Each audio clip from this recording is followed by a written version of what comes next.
And I give the call to the member for Dunkley. Thank you, Deputy Speaker. On behalf of the Standing Committee on Social Policy and Legal Affairs, I present the committee's report entitled "You Win Some, You Lose More: Online Gambling and Its Impacts on Those Experiencing Gambling Harm," together with the minutes of proceedings, and I ask leave of the House to make a statement in connection with the report. Thank you. Is leave granted? Thank you. I call the member for Dunkley. Thank you, Deputy Speaker. You win some, you lose more. The government tagline on gambling advertising, adopted recently as part of the National Consumer Protection Framework, aptly sums up the evidence received during the committee of which I'm very proud to be the chair's inquiry. The evidence was clear. If the status quo on online gambling regulation, including but certainly not limited to advertising, was to continue, Australians will continue to lose more. More money, more relationships, more love of sport for the game rather than for the odds. It is clear from the 31 recommendations, bipartisan recommendations contained in this report, that the committee's view is that we cannot accept that.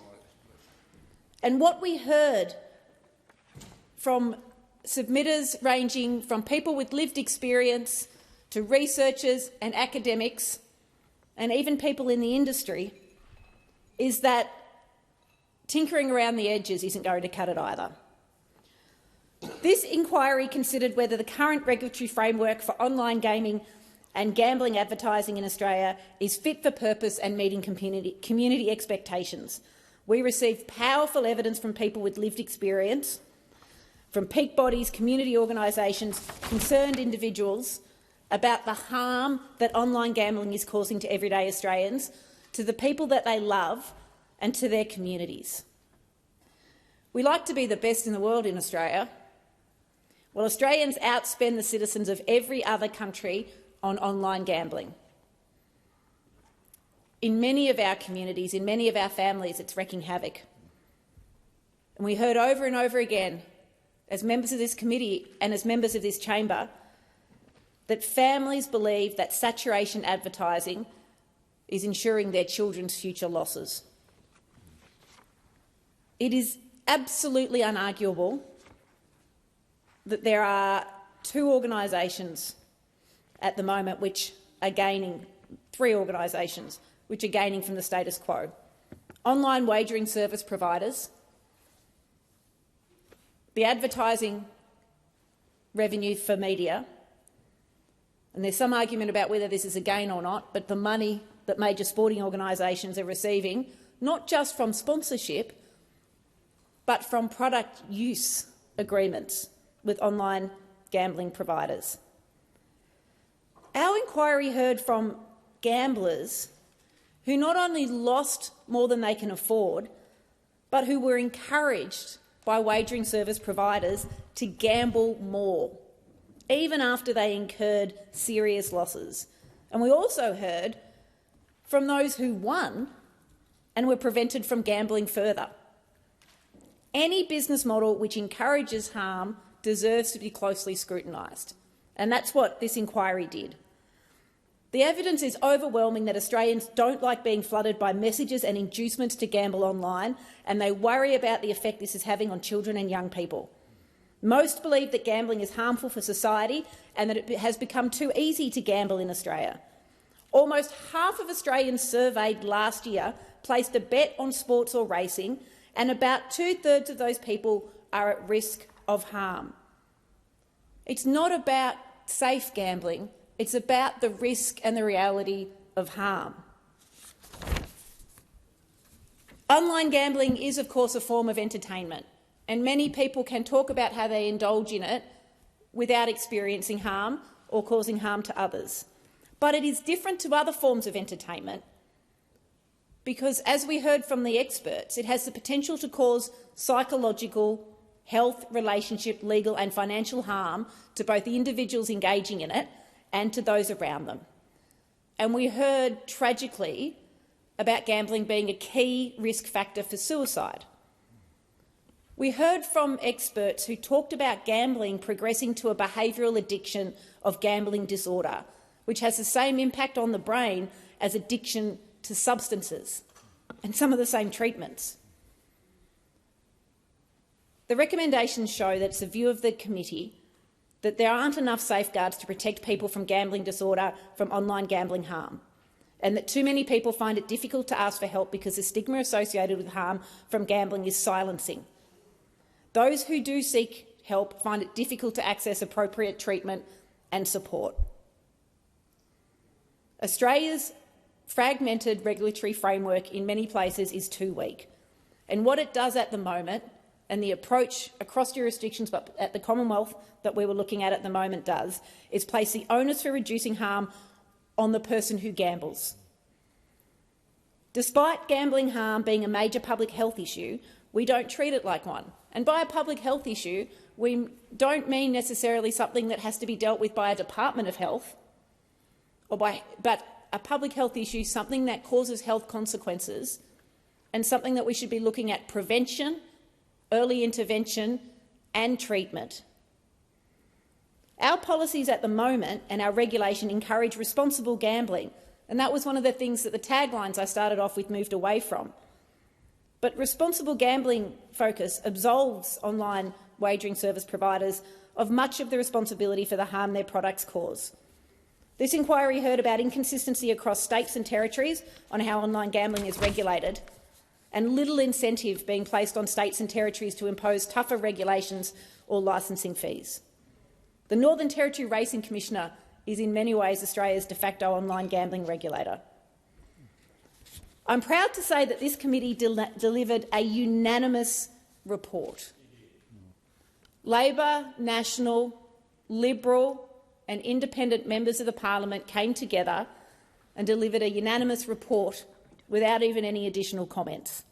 31 recommendations that apply that new lens, it's often called a public health lens, to online gambling, where we say, how can we not blame the individual but work to make sure these harms don't happen? We have recommended a single Australian government minister be responsible for developing and implementing a comprehensive national strategy, which must be, of course, with states and territories, on online gambling harm reduction, supported by national regulation, an online gambling ombudsman, a harm reduction levy on online wagering service providers, and a public education campaign, more independent research, improved data collection. We've recommended a crackdown on illegal gambling operators, including online casinos and skins and esports betting websites. We've recommended a range of measures to improve the availability and adequacy of the support and treatment available to those experiencing gambling harm and to reduce stigma. We have recommended that the states and territories work with the Australian government so that the Australian government could be responsible for regulation and licensing of online gambling, but states and territories could retain the capacity to levy point-of-consumption taxes.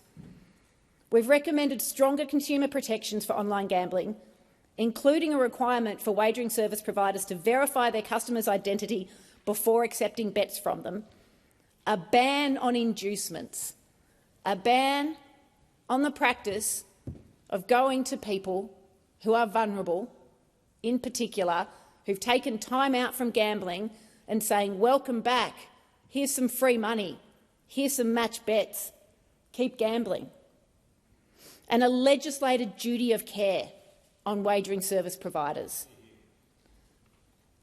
We know that online gambling companies advertise so much in Australia because advertising works. Online gambling has been deliberately and strategically marketed alongside sport. It's normalised gambling with sport as a fun, harmless and social activity that's part of a favourite pastime, portrays gambling as perhaps making sport more enjoyable. But we heard evidence about the way gambling advertising also grooms children and young people to gamble and encourages riskier behaviour. And the experience of parents that the torrent of advertising is inescapable. They're fierce that it's manipulating an impressionable and vulnerable audience to gamble online. We did hear in this inquiry from Australia's largest professional sporting codes and the broadcast media in step with their advertising and sponsorship partners in the gambling industry, broadly opposing further restrictions. We do understand that sponsorship and partnerships for sporting organisations from gambling industry is significant money, and that advertising for free-to-air is significant money. But as the chair say, a time has to come when these organisations also think about their social licence and their moral obligations, and although it may be difficult, work out a way, in cooperation with governments, to wean themselves off that money if it's money that comes largely from people experiencing harm. The committee shares the concerns of many witnesses and the community that the status quo is leading to a generation of young Australians who view gambling and sport as inextricably linked. It's concerning not only because of the potential increase in Australians experiencing gambling harm, but also because of changes to the culture of sport that it has and it can bring about. Australia would be diminished if sport was to be so captured by gambling revenue that providing an opportunity for betting came to be seen as its primary purpose. Sport is so much more than content for gambling, and surely the way the Matildas have inspired girls and boys and men and women alike over the last few weeks is evidence enough of this. The committee has recommended a phased, comprehensive ban on all gambling advertising on all media, broadcast and online, of online gambling services. It leaves no room for circumvention. Partial bans haven't worked. Well-intended changes in 2017 and 2018 only led to the number of ads on television increasing.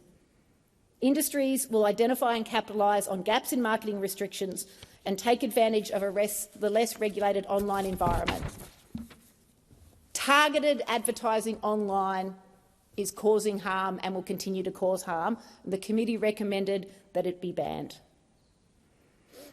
The highest risk harms should be addressed immediately.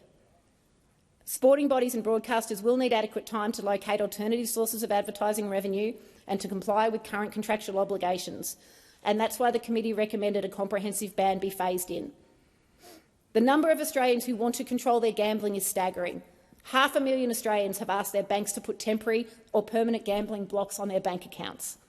While most Australian banks have introduced measures to assist their customers in managing their gambling, there is inconsistency in the approaches taken by individual banks and other payment methods. The committee has recommended the Australian government develop a set of minimum gambling harm prevention standards to be implemented by all Australian banks, and for a ban on payment methods for online gambling that do not minimise the risk of criminal activity and gambling harm. The recent announcement by the government of the ban of the use of credit cards for online gambling is recognition that people should not be gambling with money they don't have, and it's welcome. It's why the committee is also concerned, though, about payday loans and the need to ensure the compliance of the payday lending sector with their responsible lending obligations. The committee also heard evidence of children and young people being exposed to gambling through interactive games like social casinos, which simulate real gambling and include gambling-like features such as loot boxes. Often they're provided on platforms without appropriate classification guidance. The committee has supported the government's proposed changes to the classification system to reduce the risk of harm for social casinos and loot box features in interactive games, and we look forward to that occurring soon. We have recommended the classification scheme be consistently applied across online app stores, that a simulated gambling warning label be developed, minimum consumer protections on games, and that there be better education for young people, parents, caregivers and teachers about simulated gambling. We've heard that the National Self-Exclusion Register BetStop will be launched on the 21st of August of this year. Crucially, the government will also introduce a customer pre-verification requirement, meaning individuals will not be able to place a bet until their identity has been verified. This is a very speedy implementation of an important recommendation of the committee and will both strengthen BetStop's protections for highest-risk gamblers and remove an opportunity for minors to gamble.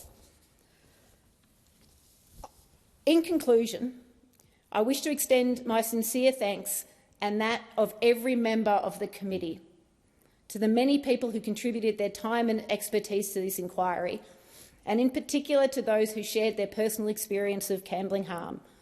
We know that it took incredible courage and strength for you to come forward, and members of the committee were very moved and impacted by the evidence that we received.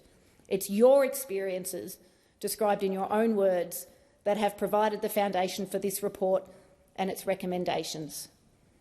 I want to thank every member of the committee for your dedication and collegiality, and emphasise that this committee listened to the evidence and provided a comprehensive and implementable recommendation base based on the evidence that we received.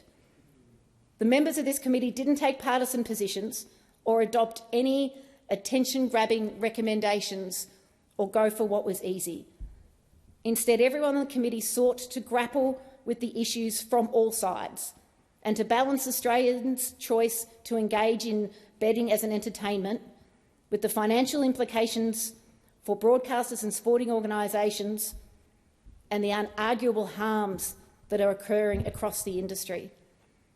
I believe, as Chair, that we've provided a roadmap for the government moving forward, and I've been heartened by the comments of the ministers about their approach to working through these recommendations and roadmap. I believe that the work of this committee in particular was an example of Parliament at its best.